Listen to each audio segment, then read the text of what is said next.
I honestly don't know the first thing about choosing a CPU for a computer. But I decided I'm going to try my hand at building a computer for the first time ever, so a CPU is kind of an important component in that process.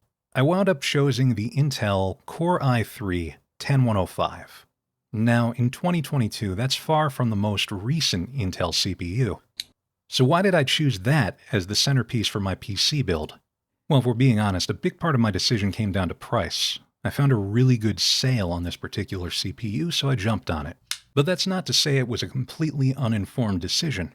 From what I understand, when Intel went into the 11th generation, they kind of started with the Core i5 and they didn't really have a new i3 version. So for those who were looking for a Core i3 solution, Intel released, instead of a true 11th gen variation, a beefed up version of the 10th gen CPU. And while there's a 10105F variant that doesn't include graphics, I bought the version that does have graphics, because at the time I purchased it, I wasn't sure if I was going to be able to get my hands on an actual GPU. Well, I'm pleased to say a few weeks later I did get my hands on a GPU, which I'll be doing a video on separately.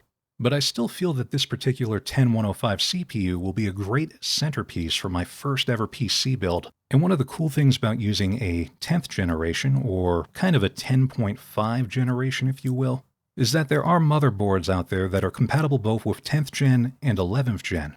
So depending on the motherboard I buy, I'll have a bit of an upgrade path. Anyway, if you enjoyed yourself, subscribe to the channel and check out some of my other unboxing and review videos. We'll catch you later.